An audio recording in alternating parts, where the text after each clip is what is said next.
dear students. I welcome you all for grade 8. So this is your first prose in our Honeydew in the prose book. The first lesson, the title of the lesson is The Best Christmas Present in the World, written by Michael Morgappo. Before getting to the lesson, let me explain the author about Michael Morgappo. He was born in the year 5th October 1943. His full name is Michael Andrew Bridge. He was called as Michael Morgappo afterwards. At Albans, England, he was an author. He was a British poet and he was studied in King's College, London.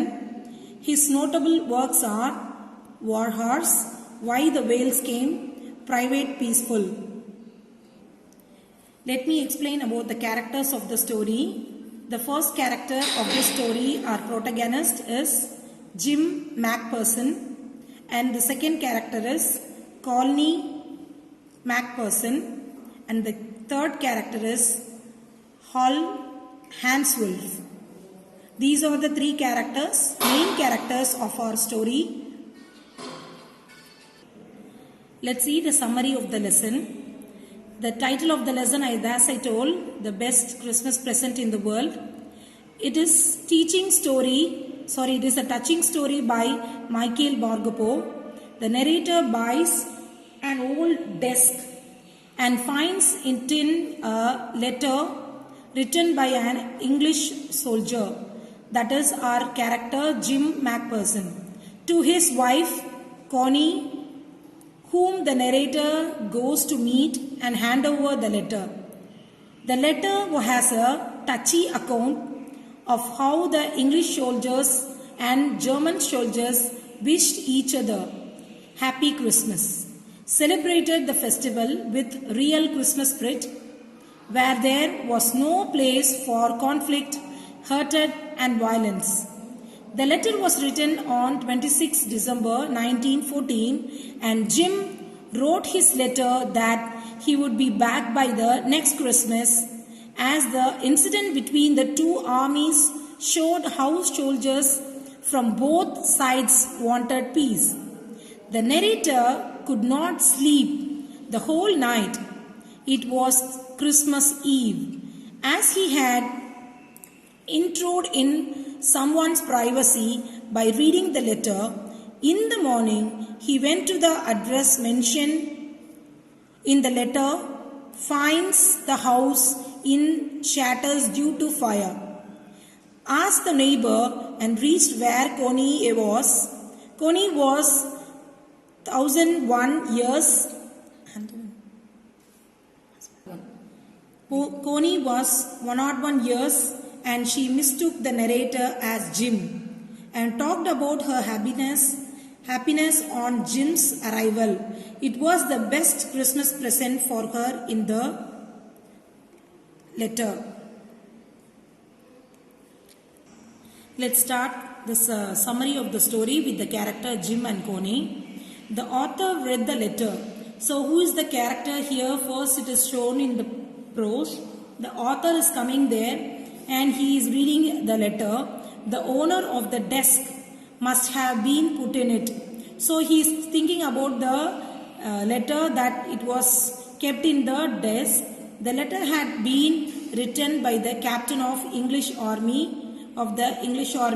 His name was Jim Macpherson. The letter was mentioned by the name, the writer, as Macpherson. He had written it to his wife Connie.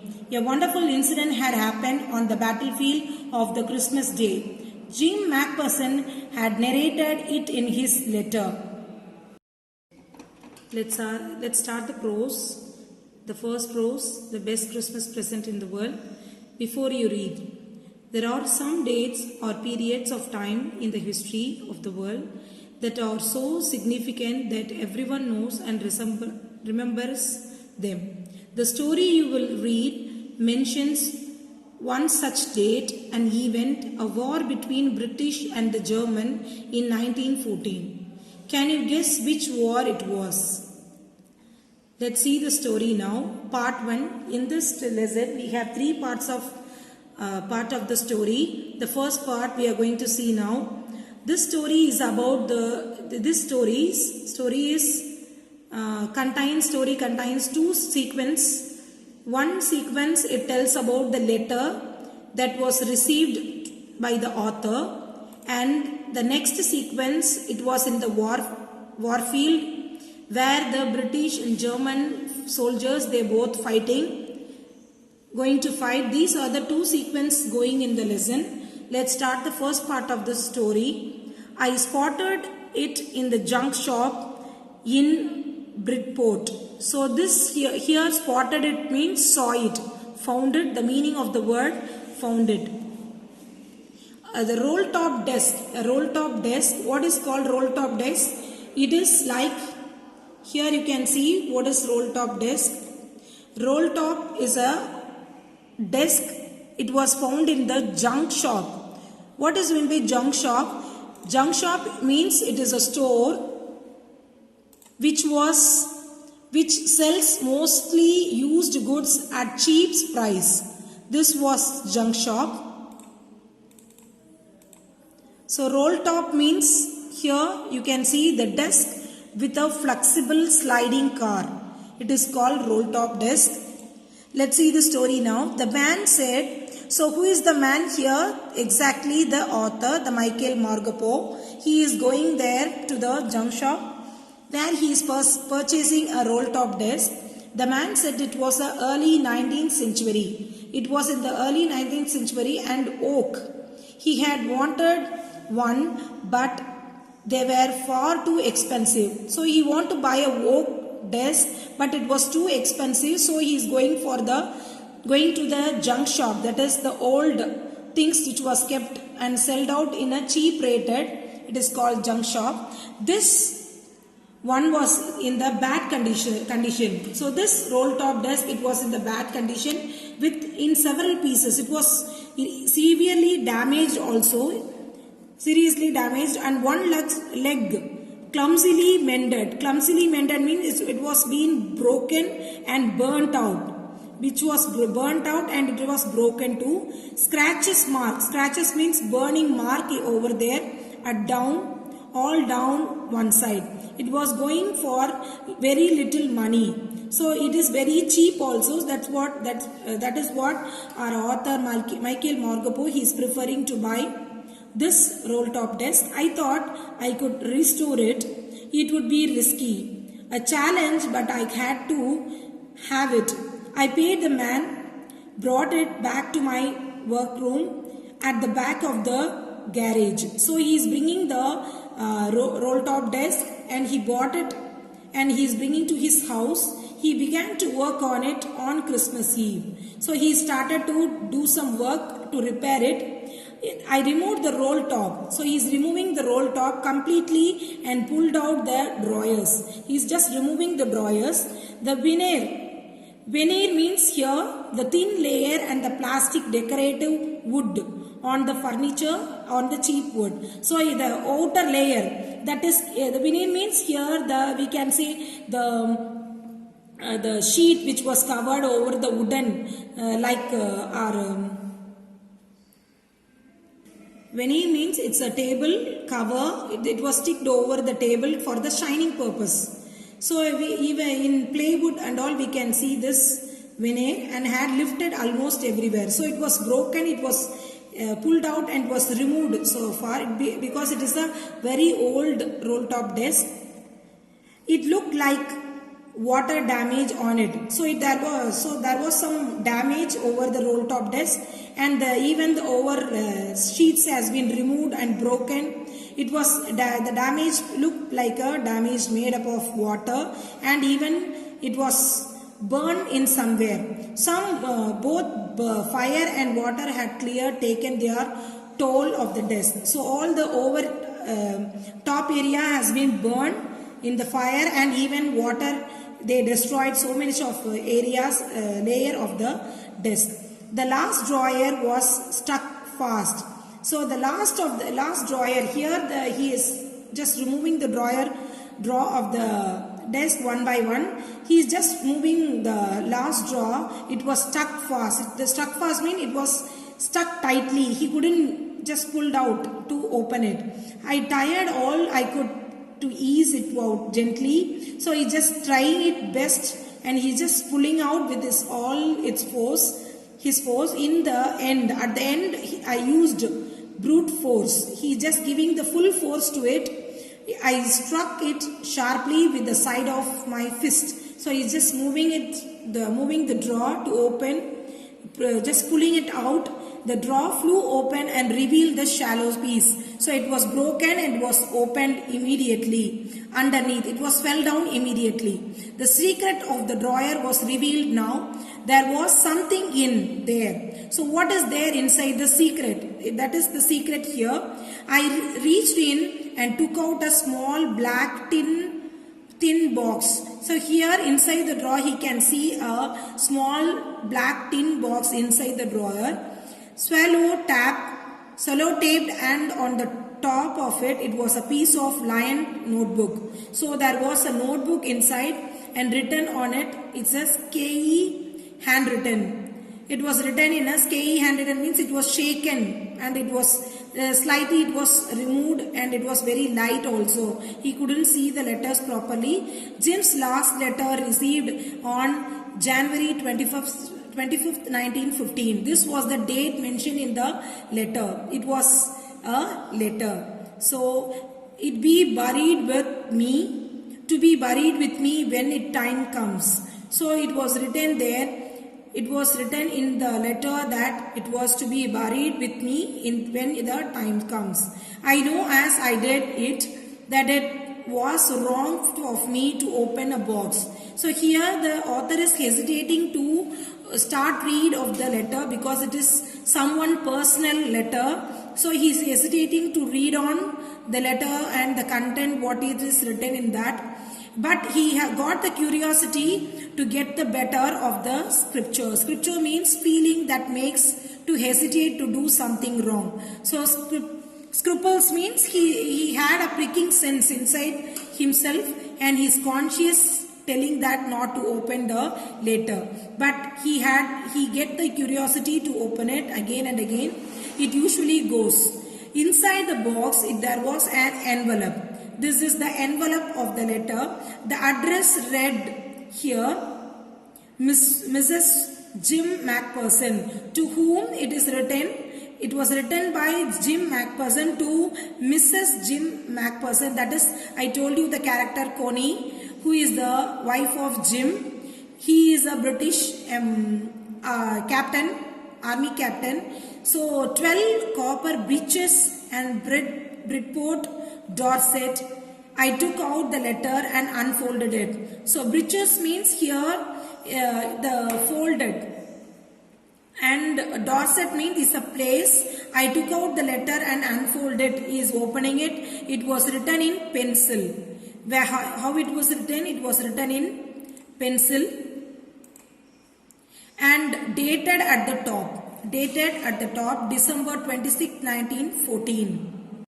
Let's start the second part of the story. It was the letter written by Jim to his wife Connie. So the letter starts with the definition, with the title as Dearest Connie, and the letter starts with these texts. I write to you in a much happier frame of mind because something wonderful has just happened that I must tell you about at once. So he is going to convey the incident that was happened in the war field between the British and the German, between the British and the Germans. So he is writing this incident to his dearmost wife Connie. So the next content of this letter is, we were all standing to in our trenches. Trenches means the hole where the people used to sit and hide. So it is called trenches. So here the explanation and the definition, meaning for the word near the textbook. Long deep ditches in the ground which soldiers hide from the enemy. So usually in the warfield they'll just dug some area and they'll be inside the holes. So to hiding by them, for hiding themselves in the hole. So that is called trenches. Yesterday morning, this was the incident. He is written in the Christmas morning. It was the Christmas morning. The British army, they are hiding under the trenches. In that morning, what was happening there? Let's see the continue now. It was crisp and quiet all about. It was very quiet, as beautiful a morning as I had ever seen, as cold and frosty and as a Christmas morning should be. So this was the Christmas morning, and the beauty of the morning sight, it was explained here. And the second paragraph here, I should like to be able to tell you that we began it. So what they began here. See the next line. But the truth, I am ashamed to say, it is that Fritz began it. Who is Fritz here? The opponent German officer. His name is Fritz. First, someone saw a white flag waving from the trenches opposite. So the opposite to the trenches is those the German people, soldiers, they are hiding inside the trenches and they are waving a white flag. What is this white flag represents? Peace. To show the peace, and they are not willing to go for war. This is the white flag represents. So Fritz, here the meaning for the Fritz is the name of the German soldier. The name of the German soldier is Fritz. Fritz is common German name for the German soldier. So the opponent team is the Jim, who is the captain of the British army. Here the opposite area where the German soldiers also inside the trench, and they are showing the white flag, waving the white flag there to show the peace over there.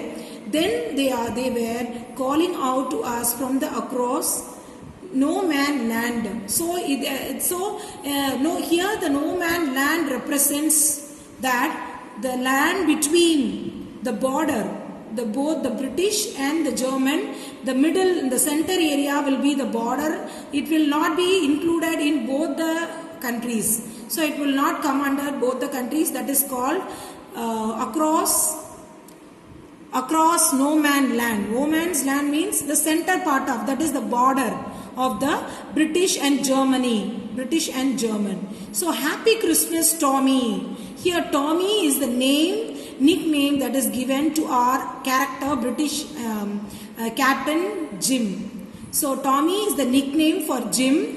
Fritz is the German soldier, I told you already. So they are just shouting from the trenches as happy Christmas, Tommy. They are saying, wishing the Jim as happy Christmas, and they are shouting inside the trenches. When we had got over the surprise, some of the shouted back, same to you, Fritz. So again from this side, from the British side, they are shouting that same to you, Fritz, to the German people. So from the trenches, they are in the middle of the no man's land. So they are in the border, and they are wishing. Here there is no war, but they are just conveying their happiness, and they are exchanging their happiness of Christmas here. So they are also telling same to you to the German people again. They are replying the same wishes to them. They thought that would be that we all did, but then suddenly one of them was up there in his great coat and waving with a white flag. Again, see here, this incident is going on while that time a person who is coming from the German army side, and he is just stood up from the trenches and showing the white flag, who is none other than our Fritz. Don't shout, lads. Someone shouted, and no one did. Then there was another Fritz up on the parapet. Parapet means is the place. I'll show you what this parapet means. Parapet means a low protective wall at the edge of the trenches. So to hide the trenches, that is the hole, they used to just have a wall. They'll make a wall. That is called parapet. Okay. So now we are seeing here, from the parapet they are all coming out, and another. So another person also, the German army soldier, he is also coming out from the parapet, and keep your heads down. They are all telling that, keep your heads down. I told their men, it's a trick. So these people, the British Jim army side, they are talking together as maybe they are, because of the war, they are playing some trick. They thought to hide, and they are showing the white flag, but then immediately they are going to change their idea. They are going to hit us, and they are going to shoot us, and they are going to start the war. Like that they are started thinking, and they are just confused. The British people are confused what they are going to do here. What the German soldiers and the people, those who are coming out from the trenches and saying Christmas, Happy Christmas, and they are telling same to you again. And people are discussing that it may be some trick to start the war, maybe like that. One of the Germans was waving the bottle above his head. What is this bottle here? So waving the bottle, that would be, see here, it was a Christmas day, Tommy. Again they are showing the bottle, and they are telling that it was a Christmas day. Tommy means it is the nickname of Jim. Again I am telling you. We have schnapps. What is schnapps? Schnapps means a German drink made from grain. So it is a cool drink. It is a drink, beverage, that is they are going to share with the sausage. Means we have sausage. Sausage means sharing. And we met you, yes. So they are sharing their Christmas wishes, and they are sharing their drinks also here.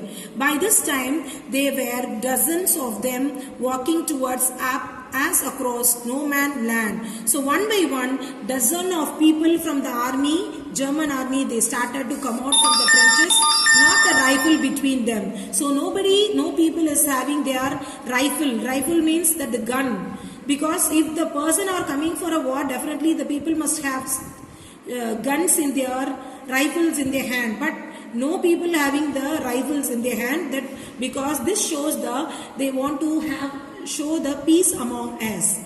The little private Morris land, and not a rifle between them. As the first up, come on boys, what are we waiting for? So they started to converse, they started to translate, they started to discuss among themselves about their incidents, about their happiness. They want to share something about there in the no man's land. That is the border of the British and German. Okay, British and German land, and then there was no stopping them. So nobody is there to stop them. They enjoy themselves. They started to drink. They started to chat with themselves. All the army people, they gathered in one place, and they were happy. They had a fun with them. I was the officer. So here the Jim is talking here. I should have stopped them there then, I suppose, but the truth is that it never even occurred to me I should. So it was such an unbelievable incident in his life. It cannot be forgettable. So it is an unforgettable time for him. All along their line are ours. I could see the men walking slowly towards one another. So one by one they started to gather in as a crowd. They started to make as a crowd, and grey coats, khaki coats meeting in the middle. So many peoples. Here grey coats means are German people. Here I told you the grey coats waving the white flag. That is our German soldiers. They are wearing their grey coats, and the khaki coats are meeting in the middle. Khaki represents the British people, British army people. They are wearing khaki coats. So both grey coats and khaki coat people, all the soldiers, they are meeting in the middle of the no man's land. That is the border of the country. So, and I was one of them. So, Jim was the one of the character here. So, he is the writer of this letter. So, he is explaining here that I was one among them. I was part of this. So, he is also one of the soldier and enjoying the incident. And he didn't expect this. That definitely he thought that the people came there to meet, to fight each other, to make a war. But the thing was happened upside down. There was an imaginary thing happening there because of the Christmas Eve. They want to celebrate. They don't want to fight each other. They are just sharing their Christmas happiness here. I was a part of this. In the middle of the war, we were making peace. So no war is there. Only peace was happened among themselves. So this was the very important point we want to note out down here. We cannot imagine. It was unimaginable thing that happened here. It was not a war, but it was a party-like situation happening here. I cannot imagine the dearest Connie. So he is writing, mentioning his wife as dearest Connie here, that he is conveying all the incident to her and he is just sharing his happiness to her, with her. My feelings as I looked into my eyes of the Fritz officer who approached me. So who is the Fritz officer? He is the German soldier, captain of the German army, and hand outstretched, Hans Wolf. So his name is Hans Wolf. The original name is Hans Wolf. As I told you, in the character area, we seen 3 characters. One is Jim Macpherson. The second character is Connie Macpherson. The last and final character is Hans Wolf. His nickname is only Fritz. So nickname for Hans Wolf is Fritz. He said, gripping my hand warmly and holding it, I am from Dusseldorf. Dusseldorf means is the place where he is coming from. So Hans Wolf is coming from the place in German. The place name is Dusseldorf.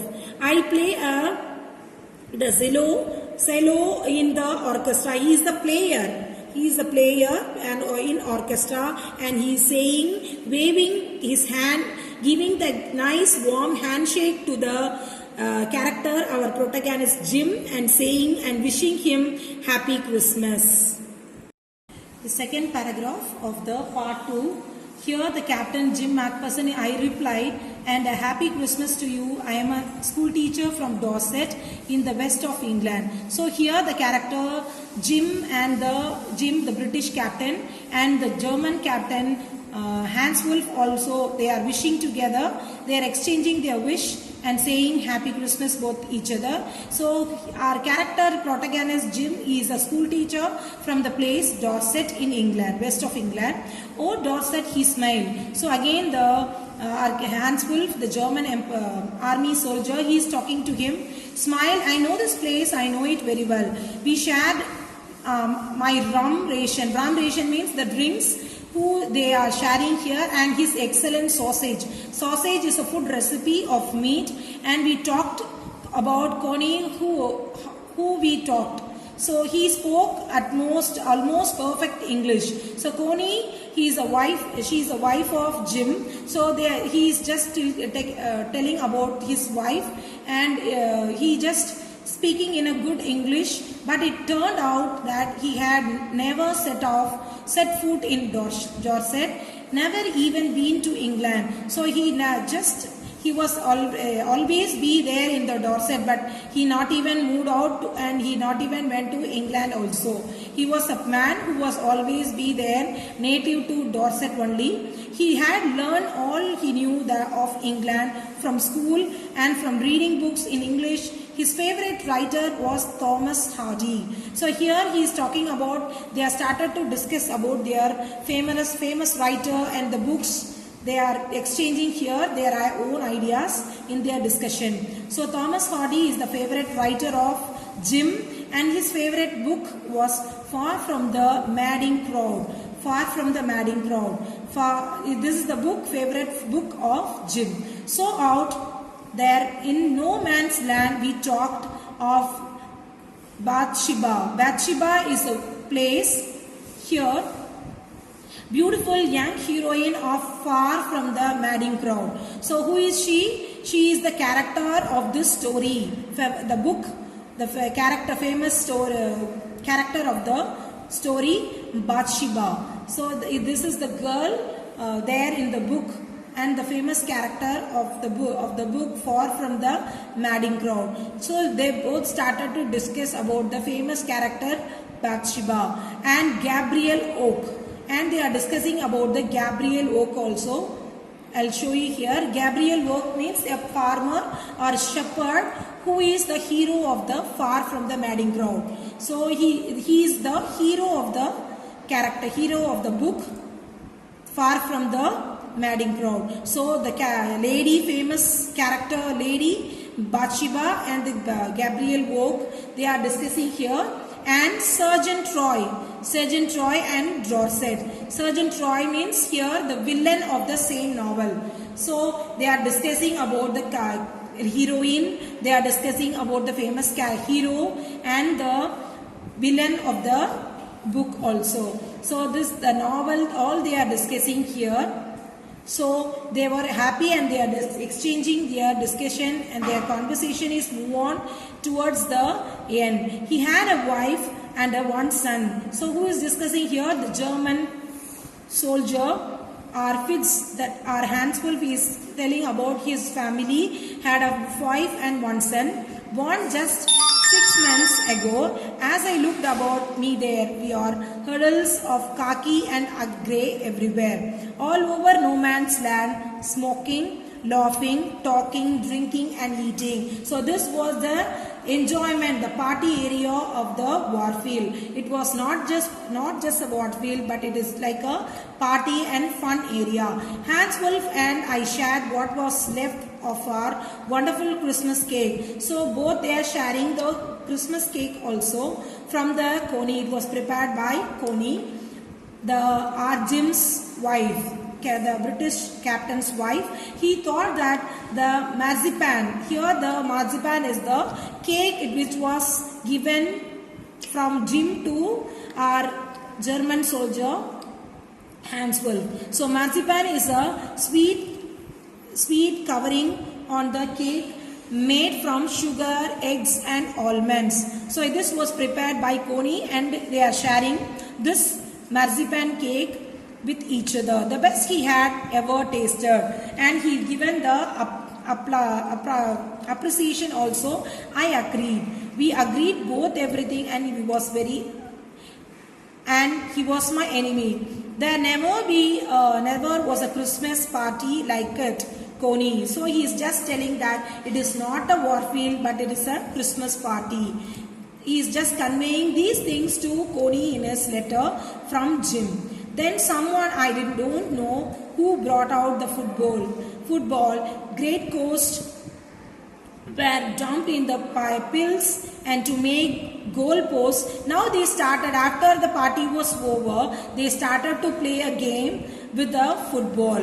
So both the army people, they started to play a game. And the next thing we knew that it was Tommy against Frisk. So what is the game? The captain of the German team, British team is Tommy, none other than our Jim, and against the German team Fritz, are none other than our Hanswolf. So after the middle of no man's land, again and again the word was repeating that no man's land, it is the border between British and German. So Hanswolf, I looked on and cheered, clapping over his hands, stamping our feet and keep out the cold as much anything. There was a moment I noticed our Brits mingling in the air between us. They started to play and they just enjoyed the area very well. He saw it was two and smiled. Jim Macpherson, he said after a while, I think this is how we should resolve this war. So football match, no one dies in the football match. No children are orphaned. No wives were widows. So what is the meaning of these lines? If it is war, if the war has happened, definitely the lives will be lost and the families and the children will be orphaned, the wives will be widows and the whole life total life will be lost. So much of life will be lost. Here everything was saved because of the Christmas Eve. So it was really, the warfield was changed into a party, Christmas party area, and they started to play some games also there, like football. I did prefer cricket. I told him, then we Tommies could be sure of winning probably. We laughed at that, and together we watched the game. Sad to say, Connie, Fritz won. So who won the match here? Fritz, that is our Hans Wolf, the German team, who won the match in that game. 2 goals to 1. So the British team hit 1 goal, and the German team, they hit the 2 goals, and they won the match at last. But as Hans Wolf generously said,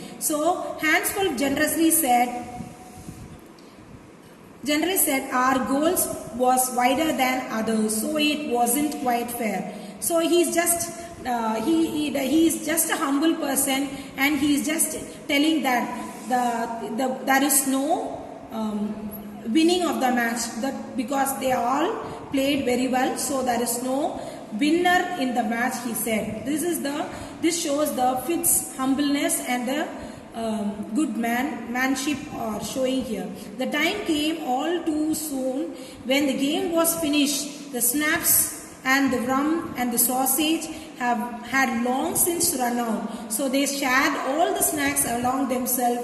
We knew it was all over. I wished Hans well and told him I hoped he would see his family again soon, that the fighting would be end and we could all go home. So at last we went home. I think that it was whatever soldiers want. So even every soldier who expect this the same only. They don't expect the war. They want the people to be peaceful, and they don't want to fight each other. And both sides, Hans Wolf said, take care. Jim Macpherson, they are giving the send-off word here, take care, and shall never forget this moment. They are sharing the pleasant moment, and they are giving the send-off here. So they never forget this moment. They discussed each other. Then they saluted each other and walked away from the place slowly. Unwillingly, I filled and turned to the wave just once, and then become one of the hundreds of grey coats men drifted back towards their princes. Here again they are moving to the Prince. Prince means, I told you, the shallow hole where the soldiers will hide their whole body under the hole. That night, back in our dugout means the shelter of soldiers made by digging the hole and ground of covering it. So just they are close their trenches. We heard them singing a carol. So it was like a church. They started to sing some carols and singing it quite beautifully. They started to sing beautifully. It was a Silent Night. It was the song for the Christmas Eve. The people used to sing the song Silent Night, Silent Night. Our boys gave them a rousing chorus. They started to sing chorus, and while shepherds watched, we exchanged carols while. So all the singers, all the soldiers from the British side, from the German trenches, all they started to sing the song together. And then we all fell night, and we had our time of peace and goodwill, a time I'll treasure as long as. This was the unforgettable moment as the best Christmas present of the world, as from the soldier Jim Macpherson. This was the ending closure of the letter. Again, he is just mentioning at dearest Connie, by Christmas time next year. So he is just telling that by the next Christmas Eve, that is the Christmas evening, the next year, this war will be nothing but the distance, trouble, memory. It's a terrible memory. It was an unforgettable memory. I know from all that happened today how much both armies long for peace. So they don't want to fight each other because they are longing for peace. So they exchange their happiness by singing Christmas songs. We shall be together again soon, I am sure of it. So he's just telling that I'll be back in the next year on the Christmas Eve. So you can be waiting You can wait and we can meet each other in the next year of this Christmas evening. So yours lovingly by Jim. This was the letter, the last end, closure end of the letter by Jim Macpherson to his wife Connie Macpherson.